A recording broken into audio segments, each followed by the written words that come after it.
Through interviews, expert discussions, and narratives, we uncover pathways to resilience, innovation, and evolution. Welcome to All Things Change. Hey, aloha, I'm Jenny. And I'm Olani. And so welcome to All Things Change podcast. Today, we're going to break down the mo'oku auhau of ChangeMakers Hawaiʻi. What does that mean? Mo'oku auhau, what is that? That's kind of like your origin story, your background. Your genealogies. Going all the way back to the dawn of time. Yes, please. So grab your lemon water. Or your favorite jet fuel. Come in, have a seat. Yeah. Buckle up. Oh my God. Ooh. Okay. So tell us about ChangeMakers Hawaiʻi. Let me, for our listeners, just a little bit. Yeah. So ChangeMakers Hawaiʻi is a nonprofit organization that assists, empowers, educates, innovates, all the things for individuals, businesses, and other Native nonprofit organizations. And so that was an organization that was started by Olani. And yeah, I know, right? And like when you talk about like origin and mo'oku auhau and the genealogy, I mean, this really has been, 20 plus years in the making, and different, tried to do this work in different and various sort of iterations and methods and strategies through, I can't even think about when I haven't sort of, what part of my life hasn't sort of lent to this moment right here and right now, that hasn't sort of been moving me to this space, right? And so, I think back all the way back to my childhood, growing up, and just coming from a family that super believed in me, parents that really had high expectations of me, and grandparents that had high expectations of me, that sort of put inside of me that I could do whatever I wanted to do, but with this sort of responsibility about, it'd be great to,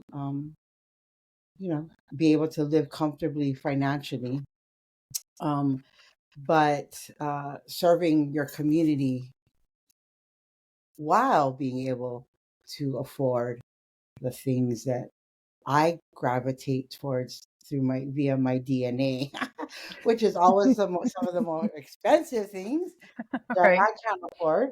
But going I to think school, it was. Yeah, go. Jen. No, I was gonna say, it was. I think I remember often hearing, champagne taste beer budget. Yeah. Oh, Yep. totally. Like I will walk into a store and I will like gravitate to something in the store, and inevitably it is one of the more expensive things in the store. Like I could be at Ross's, I could be at, like, I don't know, Anywhere. Nordstrom's, Salvation Army, like Yep. it doesn't matter. Yeah.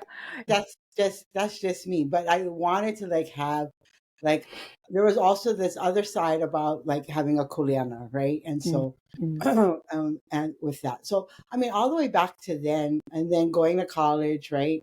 And then being like awoken to the history of our people, Native Hawaiians, and learning from some amazing professors. Yeah, because that was something that I remember that we never really talked about. Like we talked about a few things, just within our own family history. Yeah.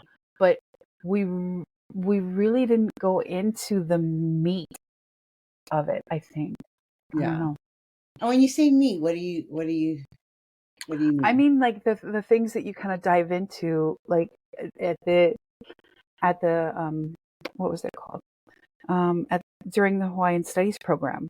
Oh yeah. Like when we're going through that, Yeah. and just learning like most if not all the history, Yeah.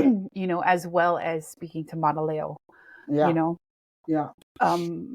I just remember, because I remember when we were doing that in the program, you start to think about your own kupuna Yeah. and your touchstone for that piece of history. And I was thinking about it, and we never really Yeah. talked about that at Got it. all.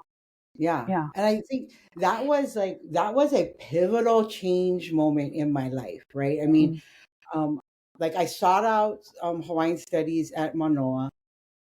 I got involved, and it was a pivotal change. Like it changed my thinking, and it drove me into what would become my purpose for the next gazillion years. It feels like, because that's how long it's been. But you know, it gave me. I was getting that information at such a late time in my life. Well, I thought it was Mm-hmm. late because I was in college, and I hadn't been taught this history or the reality of what my ancestors faced through colonization. I was angry, and I think the other thing too is what I learned looking back is that while I was going through change, I was bringing that change back into my family because my Mm-hmm. family was very, I would say, like Republican, very traditional, very conservative, Mm-hmm. very much about like, I mean, Hawaiian, but also very sort of colonized, to tell Yeah, you for the I was going to truth. say, for lack of a better word, very Yeah. westernized. That Yeah. because And not that's what we were. not valuing, right? Speaking Hawaiian language, not Mm-hmm. valuing. I mean, my grandmother had gone from like growing up in the lo'i to thinking that that was work, that was not what was going to move you forward, right? Um, and so that was. I remember sitting around the dining room table at my tutu's house and having these huge debates with my uncle Gary and my grandfather and my grandmother and my mom.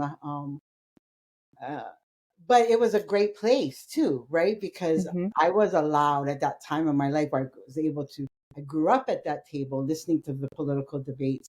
And now I was sort of stepping into my own as far as having a position and an opinion and was opening up my mouth, um, which was, again, a huge change. And so I think that it was a big change in my life, which then led me, I worked through the anger of of understanding the history, and then started to wanting to get into places where I was going to actuate change, right? And so I was going to like make something happen, take that anger and funnel it into a place where I was going to make a better future for my children.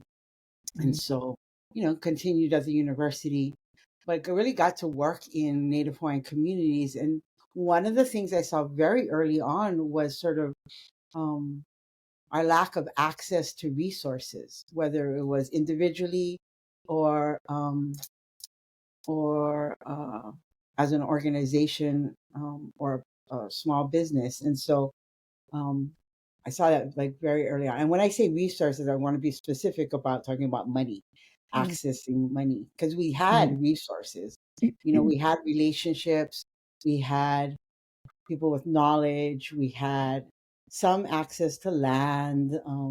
So we had resources, but it was the access to money and big money that could make impact. And so, for the next years, I went into became aware of that, and I started to participate. One of my first jobs was with the state, and it was focused around giving out money um, as it related to youth development. And of course, when we're talking about youth development, a lot of Native Hawaiian students and youth struggle, and they are, as sort of statistically, at the top of all the bad statistics and at the bottom of all the good statistics. And so it was fun to give out money to programs that were addressing that. And I got to learn what resources look like on the side of the people who had the resources. and then I got to work. From there, I went to one of the first Hawaiian culture focused based, whatever you want to call it, Hawaiian Kainting's charter schools in the state of Hawaii. And so I got to see what it felt like again from the side of the community trying to get resources. And what I brought. Also too, that move, from Oahu to Hilo is also a greater move in terms of you're going from a supremely urban area to a very rural community. And then what access to resources look like changes completely, right? Yeah. But I mean, the great thing about like being in like you said, that moving to a more rural like Waimea, right, was again, while we didn't have we weren't in downtown Honolulu where we could connect to businesses and all the resources and money that's in downtown Honolulu. There was a lot of room to start to rethink resources and the value of, again, relationships, ancestral knowledge keepers, land, and just again tapping in to the sort of personal equity and skills that people brought to lift up this school. I mean, it was community driven, and it was all about everybody kind of getting together and figuring this out. Who knew who could get what, and people rolling up their sleeves, putting on their boots, and kind of getting into making this happen, which is great. And then very early on, it was in the school was in a warehouse with bathrooms, outhouse, porta potties for student bathrooms and stuff. So very early on, at the beginning, one of the strategic priorities was about facilities.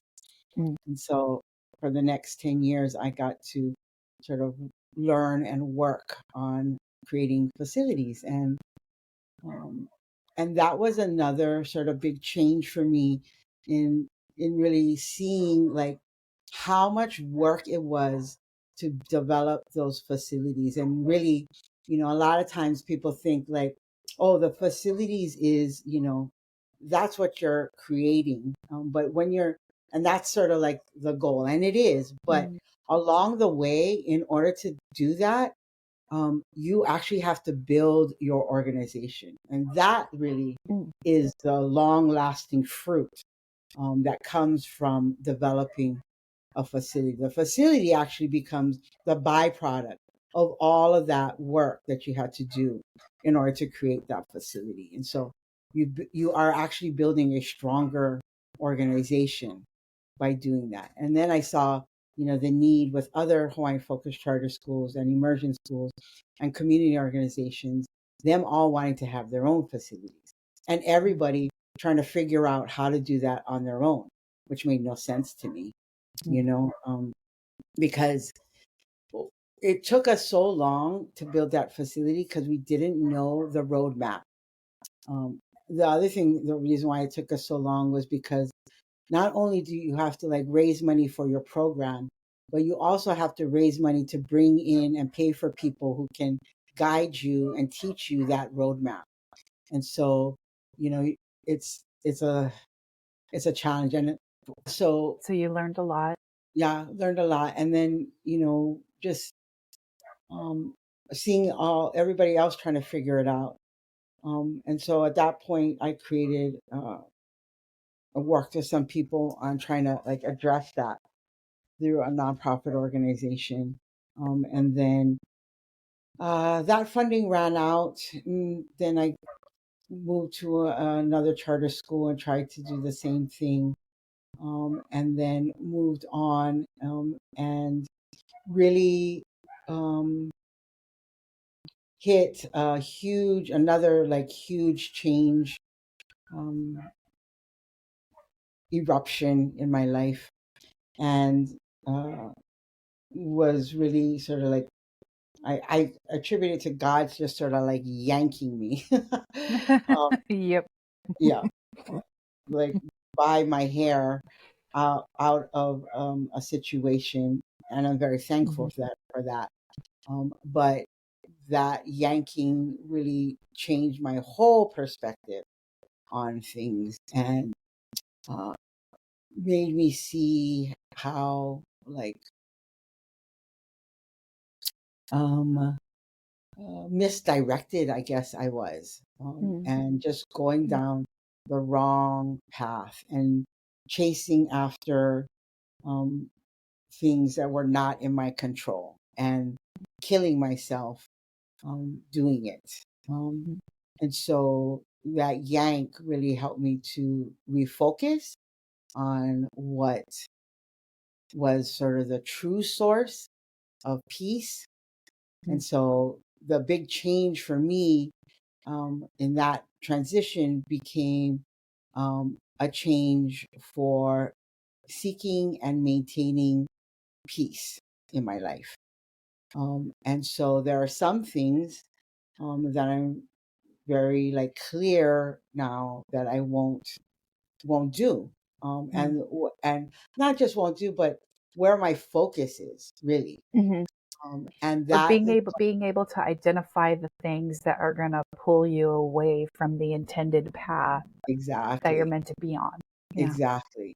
Yeah. And you know, during the pandemic, I still had like this desire in my heart to solve the problem around equity and resources, right? I still like I would pray to God to like take out that like desire that I had had in my heart since back in college days when I was becoming aware of Hawaiian studies. And so um uh you know, I would pray that he would take that, because that has been something that I've been doing, you know, all my life. I had it as part of my life, and at that time I thought it was part of my like my yank, my downfall, right? But what I have come to understand is that I need to be more strategic, and I need to be, for me, more God focused on what those strategies look like and play out.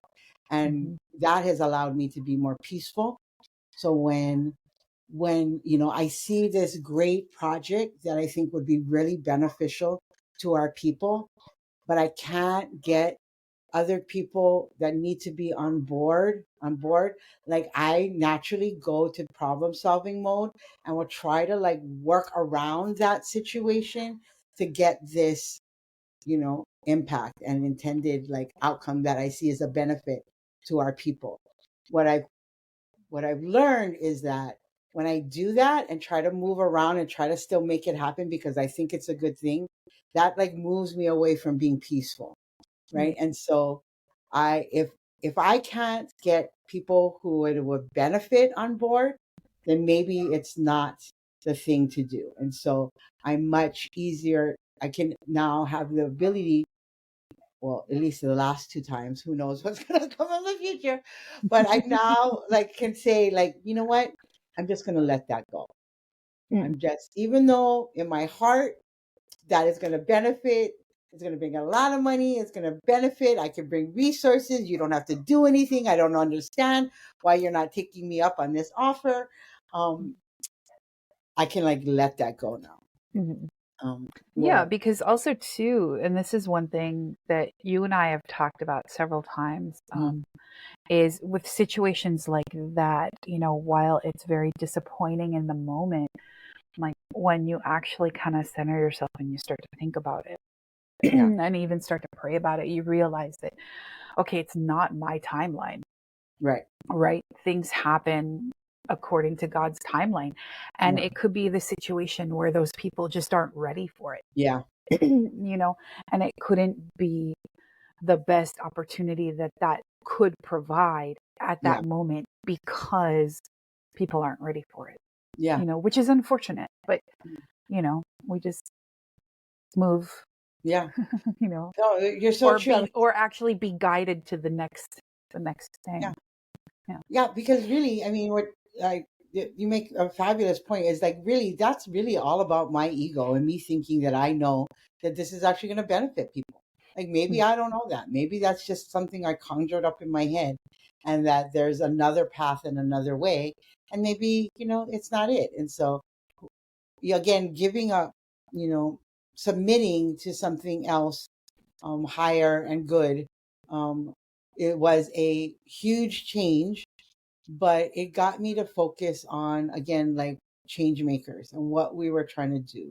And the reason why I called it change makers is because, well, for several reasons. One is, I think, again, with my new sort of spiritual and relationship with God, one of the biggest, well, the biggest change maker ever is God.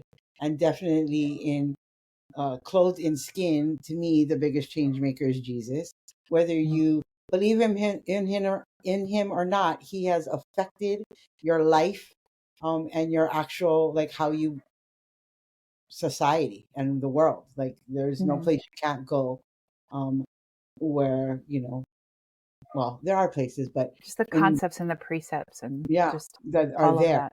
Yeah, I mean, and even if you try, even if people who aren't necessarily believers, focus on the history, at that particular moment in time, there was a lot. I mean, like you look at the like there's there's the Jewish people, there's the Muslim, and then there's the Christian. I mean, we're all affected by that same God, right?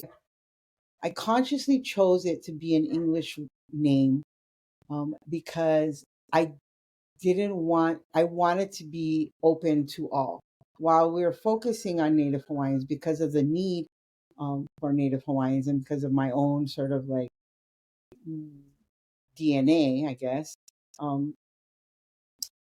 But I didn't want it to be only Native Hawaiians, because I believe that in order for our culture and our language to normalize, we need to get to a place where everybody is included in it, and everybody is encouraged and expected to speak Hawaiian, and everybody is encouraged and expected to maintain the cultural practices that are dictated by living on an island, And that's kind of exactly how the kingdom was pre-overthrow. Yeah. It was it's not like something we haven't done already, right? Yeah, exactly. It's not a completely foreign concept. Right. So, and so that's during the pandemic, while I was working full time, I had a lot of time on my hands, and I came from a place of being,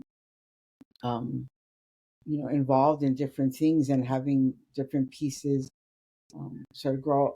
And while my work was really exciting, and I got to sort of get to play on a much broader Native landscape, around, again, allocation and access to resources, in particular funding. It was a great, again, change, because I got to see, like, what we're doing here, is that similar to what's happening with other Native peoples, and what are the challenges. So it just, again, opened up and made me realize that this wasn't just a Native Hawaiian thing, right? And it's a lot about underserved communities, both Native American, Alaska Native, and people in rural areas of whatever ethnicity or nationality, and people who are poor and don't have access. Maybe not don't have like the highest levels of education, but that doesn't mean that they don't have passion, that they don't have skills, and that those skills can't be utilized when supported, to really, make not just an impact in their lives, their family lives, their community, but potentially the world. And so, I just got to like creating. And so then I called up Jenny, and I was like, "Hey, Jenny, again, because of my change in work, I had like hit in my own personal life, had hit a reality of along with like sort of my turmoil and my craziness around work, prior to my hair getting yanked. My own financials were like a mess, and I needed to like fix it. And so I called up my cousin Jenny and some other people, and I'm like, hey, I want to get into like helping women figure this out and come along with me while I figure this out.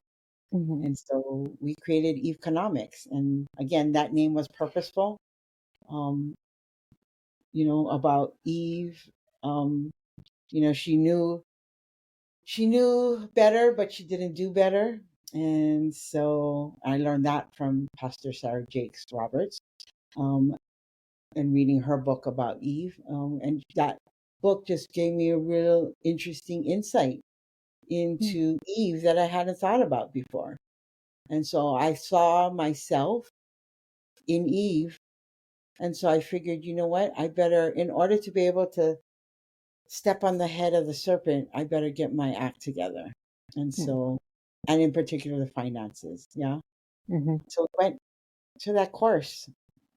And the Ramsey, the financial peace.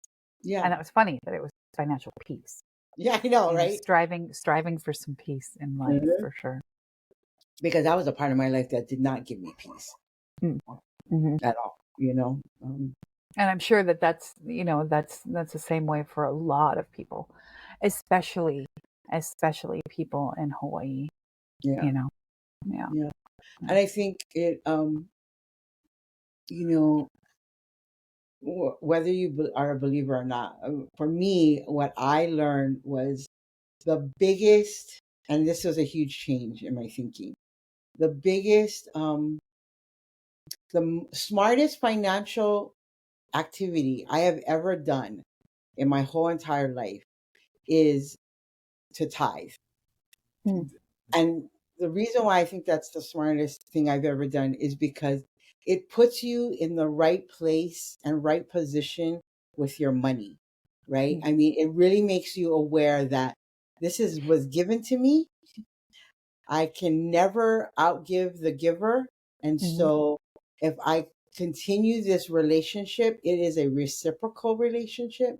And this is how I submit my finances to God, knowing that, and I've seen this in my life, that I cannot figure my way out of a paper bag as it relates to finances. So if I give my finances back over to God, He has way more amazing ways to bless me and take care of me. And like that one Bible verse says, and I'm going to I'm going to mess it up, but basically, He feeds the birds, He makes the lilies beautiful, He takes care of all of their needs. Why wouldn't He take care of mine? And I've seen that through tithing play out in my life, where God has sort of like brought in blessings and needs to take care. Now, it may not be money. It may be somebody who can fix my car for free. Or He didn't say you're going to get to go and buy, Louis Vuitton or whatever. Not that I would want that, but tithing and offerings are very rooted in biblical history, right? And it's evolved as post Jesus. But it's always said that when you offer, you don't offer the scraps, I guess. You know what I mean? You offer your best. And I think that you've done that not only financially, but also with your knowledge, with your time. You always strive to offer your best. And I think that was something that was also instilled in us, even though it wasn't necessarily instilled in us as like a biblical principle. Right. It was within our family. You always, you do your best and you strive, not only for yourself, but also, you bring others along. And that was, So when you reached out, and what was it, 2021? Was it 2020? Yeah, it was 2021. Oh, it was 2020, huh? Was it? Oh gosh, I don't know. But I remember, when you reached out, it was like that was a godsend for sure. Because and we hadn't talked in a while. We hadn't talked for like maybe 8 years or so. Was it? Yeah, it was a long time. Because I think I think the last time we talked was probably 2014 before then. Wow. Yeah, so maybe 6 or 7 years or so. Wow. But yeah. And Yeah.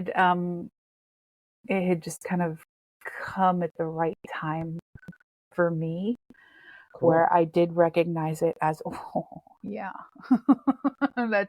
that's the Holy Spirit working in my life. Yeah, thank God. Yeah, because at the time, oh yeah, it was 2020. Yeah, because at the time I was working at a financial institution. I had, because I had so brief, teeny tiny history. So, my first job was slave labor for my father, repair business. Right. You repaired televisions, VCRs, all that jazz. So for our listeners to kind of bring them along, and so I kind of learned the back end of the electronics of television. I eventually wound up getting my first real job at a television station. Worked there in the production department and in the news department for about 18 years. And then when I left that, after a lot of turmoil and shakeups in the industry, I said, okay, then, got married. We figured we'd start a family. Again, God had other plans. That didn't happen. Yeah. And so I realized, okay, I'm going to go back to school and get my master's degree in business. And then I'm going to work a 9-to-5 job because that's what I really want. Because television, your hours are everywhere. Right, You're right. always working holidays. Right. I wanted banker's hours. I thought, again, right? You think you know better. Right. And so, of course, God indulged me. And he's like, okay, go for it, sister. So I wound up working at a financial institution. And when we finally hooked back up in 2020, I had been there for about 3 years and hated it. Hated it. I was in a little cube farm, Oh, and the department, yeah. So there are which a is couple of so people. different than the TV station, right? Oh no, the TV station was very dynamic. So like one, and then also two, my schedule, because I had cross trained in so many areas. A couple of in the early days, like 1 or 2 days I would be doing graphics. The next 2 days I'd be doing audio. The next 2 days I'd be on the studio floor doing camera or floor direction, and then wash, rinse, repeat. And then I learned how to direct the evening newscasts, and then did that for a long time. So it was my every day was very different, and it was very. I did notice it after that, very reactionary. So I thought, yep, I don't want to do that anymore. It's too crazy. It's too much. I want to have a real life. Went into the financial institution, and it was great. It was great because I was learning something new. Because I really always like to learn. That's kind of my brain. So learning something new, and it kind of fell into the wheelhouse that I was doing as a hobby, which was teaching people how to budget, even though, my finances are dodgy at best. So helping people do that, and then helping people coupon, because kind of around when we hit that first big recession, right, from 2008 through 2010 and 11. By then I was already out of the station, and we kind of see it in people that we knew, and and just see it in the community. So my thought was, well, wow, we grew up like almost very poor. So we were always saving, buying something on sale, couponing, trying to figure stuff out. And so that just felt very natural. Yeah. So I was kind of doing that as a hobby, and it was again, like you like to help people and problem solve. And that was a big thing. So I thought, okay, yeah, working at a credit union would be great. It was for a little bit, and then I just did not like. I did not like being in a box, which is basically what you're in when you walk in. And when you walk in, you're expected to be kind of at your desk at all times, and we did a lot of things because the department I worked in was kind of the back office support. So we handled everything from, mail in deposits. Our department also handled, like when you do a mobile deposit with your phone, we had to review every one of those. We also had another gal in the office who took care of all the all the transactions that you have between your bank account to like an auto pay for a bill or an auto deduction or something like that. And then so they monitor all of those. Then we also dealt with like some of the fraud things that would pop up, like fake checks and fake deposits and stuff like that. And then a lot of other things, that, the back end of a bank, it was fun to learn, but I just did not like I did not like having to navigate the tumultuous waters of an office, with office politics. Because even though I'm very interested in politics, I don't like playing politics. And we're very, very blunt, sometimes painfully so, not on purpose, but just because over the years I've learned it's a slippery slope between filter and fib. Yeah. And I want to get as far away from the lie as possible. And I'm like, nope, because it's easy. It's easy to slide down that slope. So I try to be very transparent as much as I can be. And so anyway, so they kind of fell into that. And so when you called, I think I was like, I already had one foot out the door at the credit union, and I was already doing deliveries for Instacart. Oh yeah, that's right. Yeah, so shopping for other people, which is fun because I love shopping. I don't like spending money. My money. So I don't like spending my money. So win-win, right? So I could shop for other people, and that was a lot of fun. And also too, with the people that I wound up shopping for, you kind of the regulars, so to speak, you kind of develop a relationship. And then some people, and then even if you only see them once or twice, like some people, you kind of do realize that in a way you're helping a lot. Like there was one lady that she was a regular, and absolutely, I kind of wonder how they're doing. So she lived kind of on the west side of Oahu, and I would every week get their groceries and deliver it.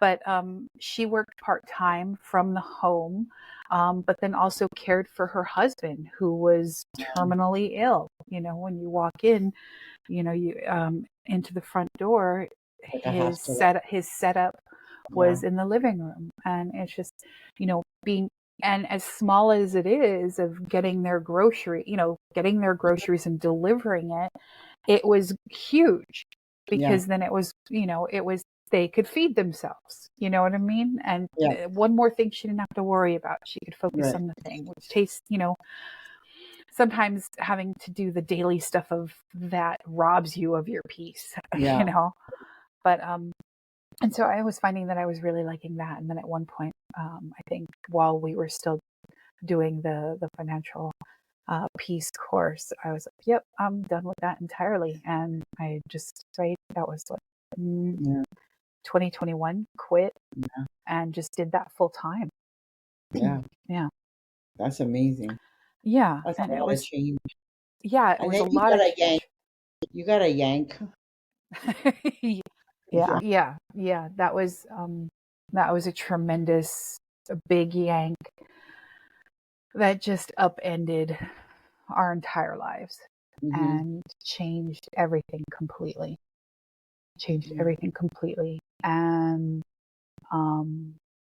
so we had a family tragedy, and so Oahu became too painful to stay, so we wound up moving. But during the first, we basically lost everything, right? Yeah. So during the first maybe the first 5 days, 5 to 7 days, um, realizing how people in the community can just flock together and make things happen. Mm-hmm. And that for me was, so yeah, it was a God yank, and it Mm-hmm. made me realize and firmly, like without question, without doubt, that God would always be there to provide. Yeah. To provide. Because yeah, it was nuts and it was crazy. And it's funny how we through ChangeMakers, Mm-hmm. help a lot of people and help a lot of organizations, and Mm-hmm. it's awesome to be the giver. And I Right. think because I very independent spirit, Yeah. love being the giver, very difficult and very hard and very Mm-hmm. humbling to be the receiver. Amen, girl. And it made me very, I like sometimes to this day when I think about it, I still feel very awkward, about it, just the amount of, giving and kindness that, like total strangers, Yeah. and Girl, it's I just, remember, I but mean, it also renewed my faith in humanity, because at that yeah, time, seeing where people were going, I was like, oh, right, you know, right. yeah. Sorry, what were Yeah. No, I was just gonna say, like you, that totally like hit the nail on the head. I remember during my Yank season, I was in the welfare office in you? downtown Hilo, and I was sitting there and I was thinking, what the hell am I doing here? Mm. Like, Mm-hmm. it's so, and I had to go through all of these, like, and I see it now, but I had to go through all of these like workforce development training things where I had to go to these courses in order to get my welfare check. I had Mm-hmm. to go to these courses to learn how to write a resume and how to do an interview, and like that was like a whole week, 8 hours a day, sitting in that Mm-hmm. class. um the most humbling experience, but I had to like sit there and to be in the receiving position, and Mm-hmm. being in the place of, I will do whatever it takes to make sure that I'm bringing food in for my family and I am keeping my household running. I will do whatever it takes. Mm-hmm. And one of those things was to receive, Mm-hmm. which, like you said, I was not accustomed to, Yeah, I and know. I know. extremely uncomfortable. I know. Because we were raised to just, if you want it, you get it. You have to go Hmm. get it yourself. Yeah, Go do it. yeah, you know, yeah. and Put then yourself up by the bootstraps and kick yourself in the butt, right? exactly. And, but then that also kind of creates that, um, it creates that kind of personality type, because I know I saw it in myself, to where it Hmm. created that personality type, to where it started as being very independent, right? Independent woman. And Yeah, then right? I can pay my own bills.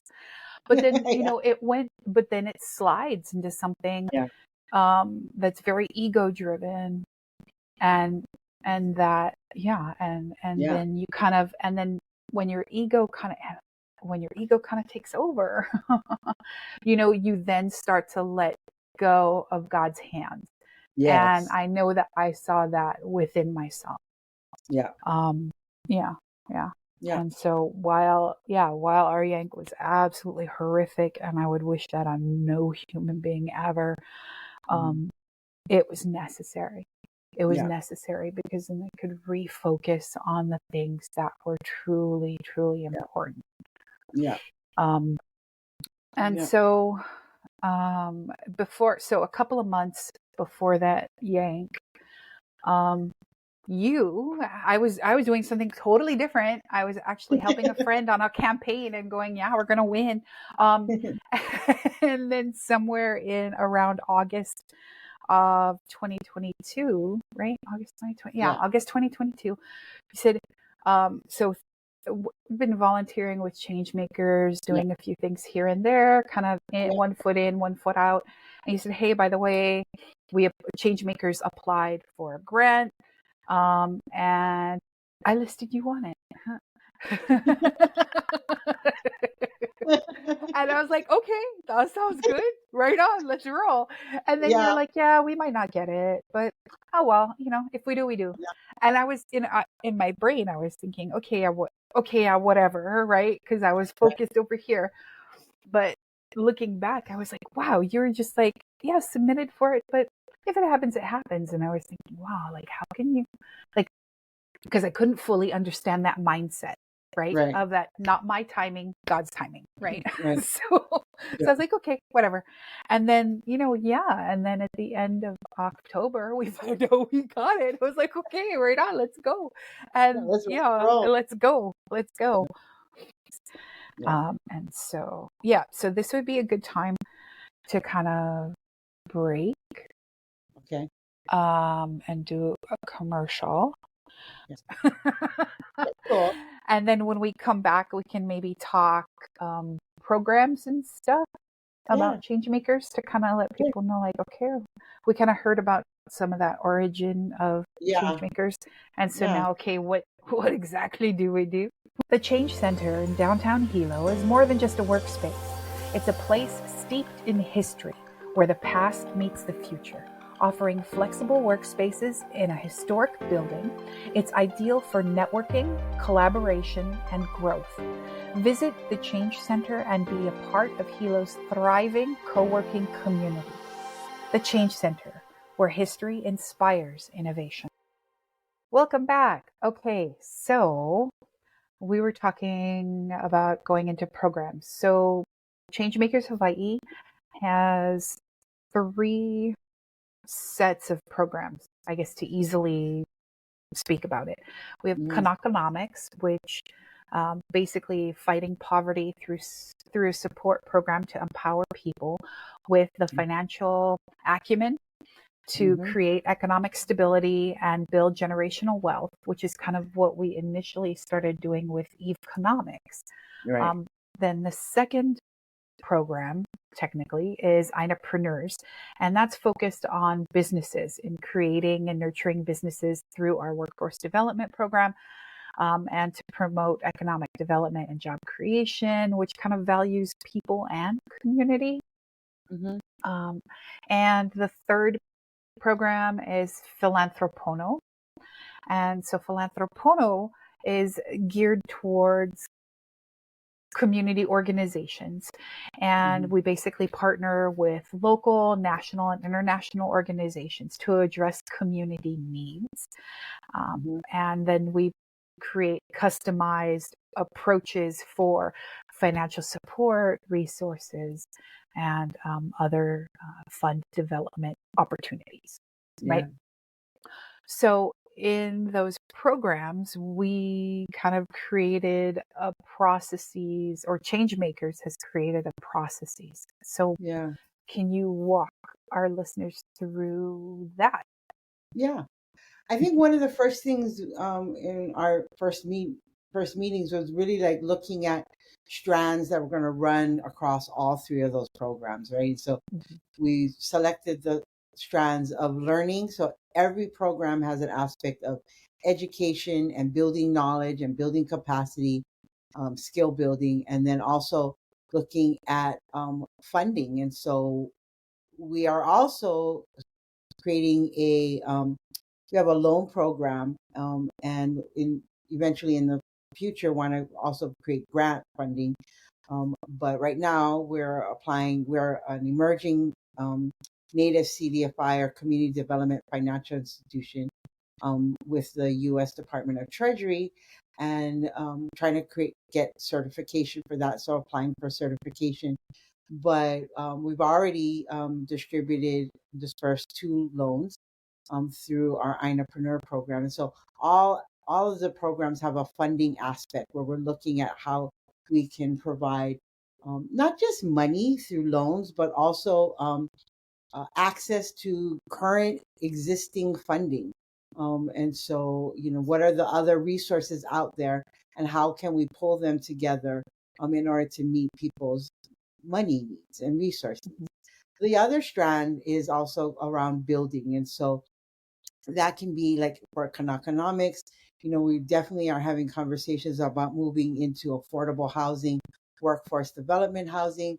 For entrepreneurs, it's about, equipment and facilities for uh, small businesses. And then again, in what that looks like in Philanthropono is around like, again, building community facilities, whether it's school or community centers or farmers markets, those types of things. So again, all 3 of those programs have those strands running through them. As far as like our change process, what we've done, right, Jen, from the very beginning is, and I'm a firm believer in that a lot of the things you can start without having any money. All it takes is people coming together and saying, yeah, we want to work on this, and we're going to pull our knowledge and the resources that we do have to start to pilot and take an idea and start to put it into action. And I'm a firm believer in that, because through doing that, you begin without, with minimal or no actual money, you begin to figure out, again, the strengths of the people, but the resources that you can access already. And on the program side, you begin to figure out what works and what doesn't work. And so it kind of and forces you to be creative. Yeah. Like And it forces really creative. Yeah, I know. It forces you to partner, but also there's no sort of like, I find it very freeing because there's no boundaries. But in that, you have to be comfortable with the idea of failure and mistakes, right? And so you have to see that as a necessary piece of getting better. And that, and I, over the years, there are people that are not comfortable with that. But because I make so many mistakes on the regular, like, same. Always. I'm good, So, and more begin to like actually own it. And so, there's that like piloting, being comfortable in making mistakes and acknowledging that. And then, again, I think something we've employed in change makers as far as our change process is really like being able and creating environments to have the uncomfortable conversations about failure, right? I mean, and then also, sorry. And then go. that's also something like talk about like changing a mindset of, current environment in the world of where people put such a high price tag on, doing right the first time, getting it perfect, that bar of perfection is just, it can kill you and it can crush you. But in doing so, you don't allow yourself a space to grow. You don't allow yourself a space to learn.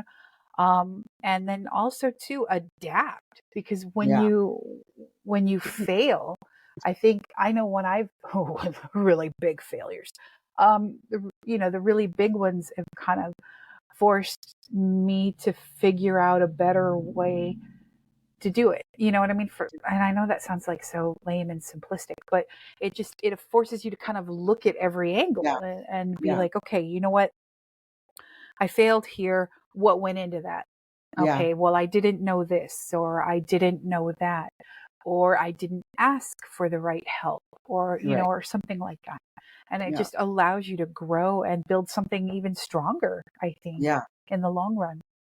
Yeah, I think so. And the other thing I think is that one key piece about the piloting sort of phase of it is around being strategic in who you're engaging in the pilot. And so you want to have people who are who give you grace, right? Who understand Yes. you're in the pilot. They give you grace. They are, forgiving around your process of learning, and they recognize that, right? And so, in doing the pilot, you have to be conscious about who you're engaging in the pilot, and letting them know up front, that what this is.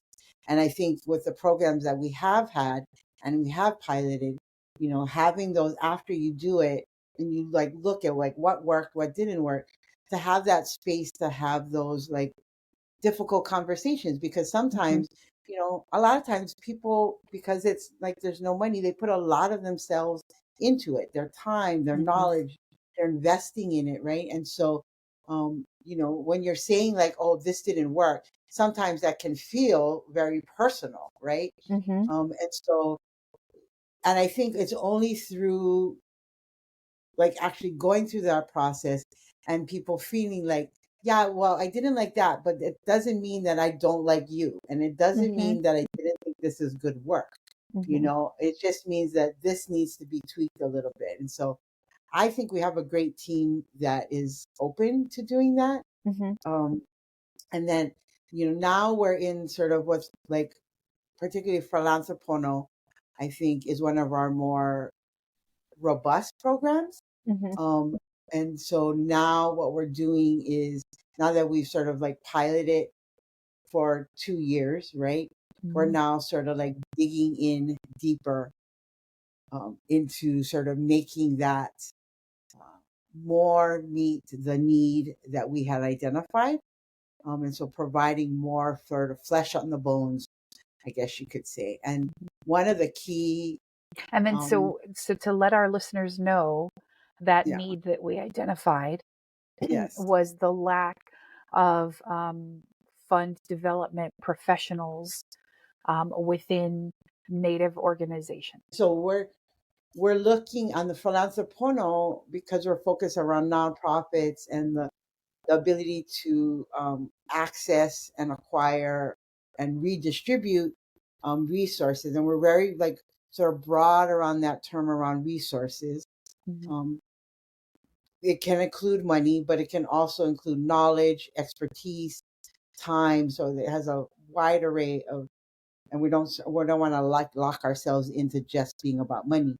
But we're also looking, as it relates to money, the different sides of that coin and creating equity there, both on the people who are trying to get that as well as the people who are trying to give that. And so really trying to change that dynamic and that mindset. And there's a lot of work that is going into that outside, and we're just sort of delving into all the current work going around, philanthropy and being more participatory, and investment that is more participatory and engaging and equitable. And so that is sort of all the work around the Philanthropono piece. But one piece that I think was really valuable in identifying like our dig down into Philanthropono was reaching out to those in the field. And a couple months ago I had like a gazillions of meetings and conversations with other people who are grant writers, fundraisers, who are philanthropists, and really got to do some research into the field by talking to experts, and talk to like a gazillion of them. And also, again, through that, seeing those like, meetings were back to back. Sorry. yeah. And Yeah. doing that to see again, like you said, Jenny, like the willingness and openness of other people to contribute and to give of their time, give of their expertise, and so just sort of delving deeper. And so I think that, again, if I was to look at our process, would be something I would put on a process sheet around like changing and how you are affecting change. The other thing I think we're getting into is really around creating collective work and collective groups to come around a particular issue. And so, again, with Philanthropono, bringing in indigenous fundraisers and grant writers to really recreate this idea of fundraising to be more about an indigenous um, kind of that model and that yeah, mindset. yeah, Yeah. based on ancestral practices Mm-hmm. of resource collection and redistribution. And so we're going to have some really fun work going up around that. And then Kanakanomics, really moving from just being about how to manage your finances, but also how to develop your own capacity to be able to increase your resources coming in. And so getting into workforce development and creating a collective around workforce development for Hawaii Island. So, it's in the last 3 years, it has really been about having an idea, bringing initial people on, piloting something, learning from that pilot, continuing to grow, and then connecting to other people in the field to expand your knowledge, collect data around, is like, does this idea resonate with anybody in the field, right? Or is it just me sitting in my bubble? And then expanding your network, right? And then from that network and that data that you've collected, like digging down into really, like, again, like I said, putting meat on the bones of what you've created already to really like get to that impact point and engaging others in that. Again, I'm a firm believer that you can't do it on your own. And so that is sort of where I see our process as far as how we are changing. And we have a whole bunch of changes coming up. And this podcast is one of them, right? We wanted to create a place that all of the stuff that we're learning about can be shared. And so the podcast is a place where we can talk about, the changes happening within the financial situation, what changes we think should be happening within the what are people doing out there in the world, in that, whether it's for profit or nonprofit, talking to small business people. What does, entrepreneurs mean, and what differentiates entrepreneurs from any other entrepreneur? And then again, Kanakanomics. I mean, really, workforce development is such a nebulous term. It can mean so many different things. Like, what are we really doing here? And then there's also a lot of niches within workforce development, and niches in terms of the people that you serve. Yeah. There's it's so crazy. many. There's a lot. Yeah. It's crazy. It's a lot. And so, and just to be able to share that with people, because I know, even previously prior to being a part of Changemakers, I had only, you only kind of know this much, right? And so that's kind of the hope and the course for the podcast is to be able to kind of bring people along on the journey, and to share that information. Yeah. And I think to learn from each other too, right? I mean, because the other thing is, we hopefully people will then engage in like our book club and our social media where it's not just we don't want this to be a one-sided conversation, right? Yep. I mean, really, we want this to be a conversation. And so, and so the podcast, the book club, again, are all us sort of digging down into it. We didn't get a grant to do a podcast. This was just Jenny and I thinking, like, we want to do a podcast. We want to do a podcast. Hey, how can we let people know about, kind of a thing? And let's carve out time for us to make this podcast. And so that's what we've done in the last, 4 months, maybe. Well, the actual work into it has been like maybe the last 3 weeks, 3 or 4 weeks. But we've been talking about it. Like, hey, we should do a podcast. Yeah. Not right now. Or hey, let's do a podcast. Okay. Well, if you remember correctly, it was about a year ago. I was like, Jenny, right? Okay, Time machine. Yeah. I know you're really busy right now, getting our website going and stuff. But what would you say would be a realistic time to do a podcast? And you're like, a year from now. And so here Yep. And here we are. I do. Aloha. Welcome. Yeah. Yeah. We should Yeah, actually call this thank you for podcast that. like two crazy ladies, right? So I know, right? Yeah. Chit-chatting. Yeah. but But yeah. yeah, I mean, and I think, again, we chose the title All Things Change because we want to talk about all things about change, both on an individual, family, community, business, system level, but also the acknowledgement through like our origin stories that all things do change. And that's a constant.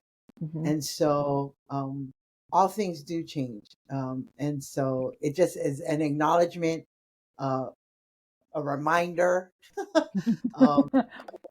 and Sometimes gentle, sometimes not so. yeah. Yeah. Well, and that's my goal now. It's just like, how can I not get another? I mean, Oh, well, yeah. and I don't know if that should be really my prayer because the fruit that came out of the yank is like huge. And I would never give up the yank for the fruit. Yeah.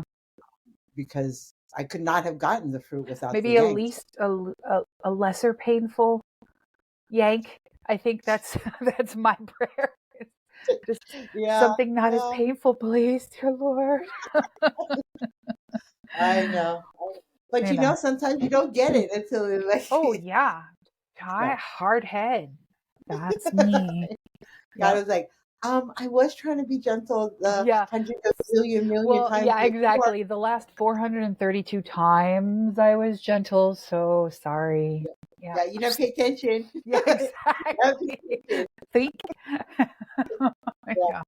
Yeah. So I mean, that's just sort of like, I think that's why we named it. That's why that name really like resonated. Although it could be subtitled "Two Crazy Ladies." So all things change. Yeah. So, I mean, that's just sort of like our plan. I mean, that's what we've done in the last year and a half. Yeah, that's what we're going to be doing coming up. And we're just all about, I guess right now, digging in and going deeper with what we have. Well, and then also too with one of our core principles is to kind of meet people where they're at and meet community organizations where they're at. And so in order to do that, all things must change because things are not going to be the same for varying people and varying organizations. And then even though one thing may work with a particular organization right now, 3 months, 6 months, a year from now, may be completely different. And it's always ever changing. Yeah. Yeah. And so you just got to like understand that, know your role and place in that. And if you're fortunate enough, be able to participate in that change process, right? So yeah. So I think our next episode we're gonna have a guest come on. And we're really gonna be talking about systems change and the work that he's doing to really bring some amazing change to the system of finance, which I'm super excited. I mean, our second podcast, and we already have a fabulous person to interview. So I am super excited about that. And, really, he was one of, when I first started ChangeMakers, one of the people I reached out to and talked to about the work he was doing because it seemed to be aligned to what ChangeMakers was trying to do. And he was very open and very sharing and connected me with other people doing the similar type of work. And so I'm excited to be able to talk story with him in our next podcast and be able to share the amazing work that he's doing within the system of finance and to really make some, I'll give you a hint, transformative change. And then also between now and the next podcast, we are encouraging people to join the book club. And so, right, woohoo! So if we, so if you visit changemakershawaii.org in the members area, you can find information about our book club and join the book club. And then the book club that we're going to be reading through February and then talking and just having a good talk story sesh about in March is called Decolonizing Wealth by Edgar Villanueva. And so we also have a link for that on the website as well.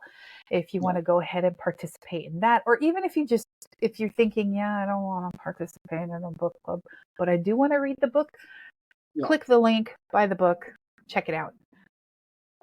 Because we'll be doing the book club on the podcast, right, Jen?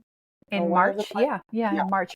Yeah, we're gonna we'll have like a segment where we're gonna be talking about the book. And so we encourage people to join us in that conversation. Right. But because I'm sorry, go ahead. No. As a member, they'll get we're creating this Keep the Change space for members that you'll be able to get more information, be able to participate, get the notes around the book club and be able to interact more, as well as with this podcast. So we are doing extra content and providing extra content around this section called Keep the Change. That will, again, like I said, continue the conversation with people who we're talking with during these podcasts, and you'll get extra content as a member of ChangeMakers Hawaiʻi. Right. So the membership that Olani is talking about is membership to ChangeMakers Hawaiʻi, and you can take care of that on the website, again, changemakershawaii.org. It is $10 a month, or if you want to take care of the whole year and get a discount, it's $96 for the year. And so as a member of ChangeMakers Hawaiʻi, you have access to the Change Center, and then also the book club and also the video podcasts. So we record the podcast with video, and so everybody will be able to hear it, but only members will be able to watch it. And then we'll also have a few other snippets here and there, a few other extra pieces, as well as the book club that Olani just mentioned. Yeah. So a lot of fun stuff. A lot of fun stuff that we're doing, which is wild. Yeah. Yeah. Yeah, I know. It's exciting. I'm super excited that we set a timeline. We're hitting our timeline of a year. We're here on our first inaugural podcast. I'm super excited about that. Right. And we're gonna we're gearing up to kick off our first book club. Great book. I really want to encourage you to read it. It's really focused around Indigenous people. However, it's relevant. You'll see the relevancy across whatever nationality or ethnicity or wherever you are coming from. So, and everybody really needs to be involved in decolonizing wealth. And so would love for you to participate and join in the conversation around that. And then also even to just think about wealth generation in a different way, because I know that that's something with Changemakers we've been also kind of looking at as well. Not only thinking about it differently and, and looking at how to sustain, wealth, but just in being more community based. Yeah. Which is interesting. And I think about the Hawaiian word for wealth, and the wealth. So not tying wealth to actual dollars, right? But tying wealth to abundance, and really abundance, right? And so, the Hawaiian word vai vai really means water was definitely connected to abundance, right? And so wai means water, fresh water in particular. So when you have two wais in one word, that means there's a whole bunch of water, even more right? so. Yeah. Yeah. Which means the more water, the more, and what does water do, right? It feeds, it feeds the land. It provides a regular flow of nutrients and resources to plants, to the land. It can also yank your hair, right? It can also Yeah. like flush things out, right? I mean, it's a very powerful resource. And can't survive Without without it. Yeah, Can't yeah, survive you can't without it. survive without it, right? And having a little bit of it makes you real thirsty. And so, I mean, it's a really great word for wealth. And so that's really, I think, the concept we want to bring as far as Changemakers has around sort of the abundance of like spiritual connection, abundance of peace, abundance of joy, abundance of like sharing, and community, that can create abundance, right? Which is all redefining what wealth means. Now, it'd also be great to have abundance of money, right? Right. Yeah. And that the Financial. abundance of money doesn't mean that the abundance has to sit in my bank account. It could mean that the abundance is like sitting in other people's bank accounts, and that we come together and we share in that abundance, And so, yeah, I'm getting all putty with my hands. Probably not be appropriate for a podcast, but I'm getting all about this with my hands. So for people who are only listening and not watching, hands Yeah. are moving. They're like right up in the Talking screen. with hands. That Yeah. is very, yeah, that's very. You can't even see my face. My I hands have are in to, my and I actually have to sit. So like in meetings Yeah. and recording stuff like this, I actually sit on my hands to not do that. Oh, wow. Because I am very porgy. Yeah, information you did not need to know. It changed my perspective. Yeah, exactly. Nice. It might change my practice too. But yeah, I mean, like really wanting to like expand the idea, and we're not the only ones. There's like lots of people out there who can expand it, but really to push the boundaries and the thinking and the mindset around what wealth actually is. And then that's even a change, like thinking what you just said about we're not the only ones out there. That's been also another change making mindset shift of that we don't ChangeMakers Hawaiʻi does not have to be the one. You know what I mean? That we have more power and we're able to attain more and affect more change on the community level. And so it's about partnerships and working with other organizations who are probably doing the same thing, but differently. And so, working together and having these collaborations, we're just able to do so much more. And we've seen that even just within the programs that we do provide. Yeah. With some of our community partners that are doing amazing work out there. When you have that idea of abundance and you can sit comfortably in your confidence, that God will provide, that you don't have to, like if somebody else gets a grant and you don't get the same grant, it's okay. Like you don't have to have a scarcity mindset. And so I can actually help you try to get that grant because you know better how to do this. And so you should get the money and I should help you, but that we'll come back together and we'll work together. Again, the abundance doesn't need to sit in my bank account. Or even just with ChangeMakers. Yeah. And ChangeMakers is really, I think, about aggregating resources and then working to get those resources distributed in the most impactful way. And so that's, I think, what we do. But it's been great to talk story. Yeah. I mean, what a better way to like spend a Saturday morning here than talk to story about this kind of stuff. Yeah, guys. P.S. We're recording on a Saturday. Yeah, that's a little peek behind the curtain. We're recording on a Saturday. Oh yeah. Oh yeah. Because you'll hear this on another day. But we are recording on a Saturday. But it's a great way to spend a morning and spend time with just talking a cousin. I know. Right? Right on. So yeah, that pretty much wraps it up for us today. Guys, thank you so much for hanging in there. If you did, thank you. Right on. Mahalo for joining us. And also too, if you found inspiration, insights, or fresh perspective on change, let us know about it.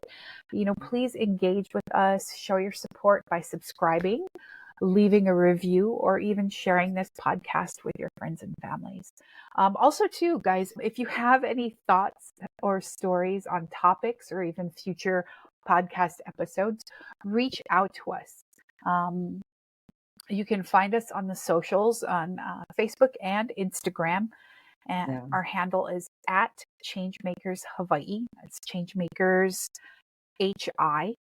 And our website is changemakershawaii.org.